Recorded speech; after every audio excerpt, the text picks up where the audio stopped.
we talked a little bit at the very beginning about your resume.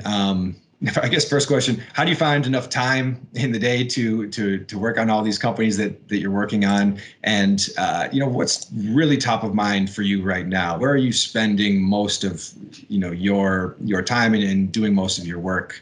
What are you kind of most excited about as we kind of move into the second half of this year? Well, unfortunately, I'm not flying enough. You never can fly enough. Although I did fly last weekend. I flew a friend's roof to look at her shingles. I was like, yes, I'm out of flight. Yeah. Number one thing for me, outside of the being executive director of UAM, is working with women in drones. We have really moved the needle, and it's so exciting. There are several women in droning organizations. There's Amelia Drone Heart, Women Who Drone, and Women and Drones. Women and Drones is really a whole ecosystem around elevating women in this industry, not just pilots. We started a membership program in January, and we now have some demographics on our members. 40% of them are not pilots. They are engineers, they are project management, they are marketing and sales. So that's pretty cool.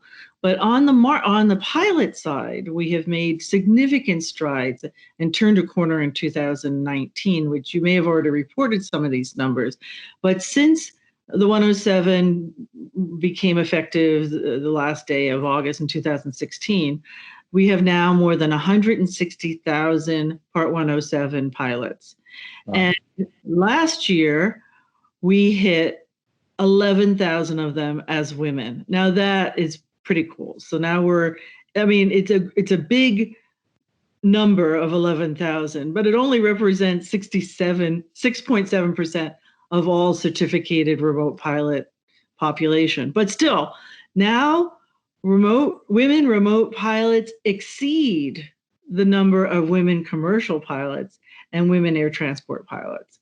So we really have, as I said, moved the needle, because we are bringing into this industry people from all walks of life.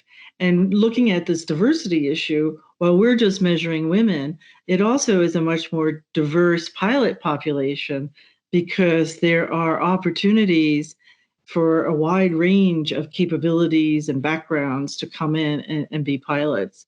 And it's also interesting to me that the number of pilots, the age, that the largest number of remote pilots, women remote pilots, is in the 25 to 34 year range, as opposed to, I thought it would be younger, but it's not. It's right there in the 25 to 34 year olds. Our membership actually tends to be a little older, because we are again, not all pilots. We also have deep backgrounds in the industries that we represent. Our average age is above 40. So, and we still have 80-year-olds. We have 7 80-year-old women 107 pilots, which is awesome. Awesome. It just proves that, and 1,300 16 to 24-year-olds. So it ranges in age, it ranges in the backgrounds of the women, and I find that is super exciting as we're in 2020. Yeah, no, we really appreciate the work that Women in Drones does, and the organization has been with us since the very early days of InterDrone, and we've got some pretty exciting initiatives, I think, coming out for this year's show with you folks as we kind of spin up the involvement. You had mentioned to the job board. I think that's a recent initiative, right? Yes, it is. We launched the job board in March. Oh, great. Yeah. When we were Sharon Rossmark, who's the founder and CEO of Women in Drones, and we were at InterDrone last year, and we had a booth, as you remember. We had our raffle, and we got a lot of inquiries of companies coming up and saying, we have jobs, but we can't find the women. So literally after the InterDrone conference last year, Sharon and I got together and said, we got to do this. We got to create a job board. So here we were in a full employment economy launching the job board, first thing we did is survey to find out what companies are looking for, what job seekers are looking for. We built the whole thing out, and now we've entered in a totally different workforce and employment landscape. But it's working. We have quite a few jobs up in there. More and more women, and it's actually both men and women, are posting their resumes and making connections. The companies that have been longest with us is Drone Hive. I don't know if you know about Drone Hive, but they are a broker for drone services, and they were actually retained by Wing, Google's drone division, to bring on 100 pilots for the Wing's drone delivery service. And they've been on our platform. And then another one is called Loveland Innovation that does roof inspections. And they expanded their network. It's not franchise, but their offices all over the United States. And they used our job board to fill the positions in, I think it was about 6 or 8 states.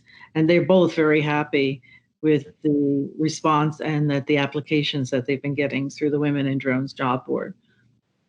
That's wonderful. Yeah, we've definitely been excited about the job board, promoting it to our audience, and then working with Sharon and Sam of Women in Drones to spin up for the first time ever, the Career Connect at InterDrone, which will be an opportunity for InterDrone audience members who are seeking employment to kind of, in a professional matchmaking capacity, connect with companies who are looking to hire operators. So very excited about that. Very excited. That was a great new addition.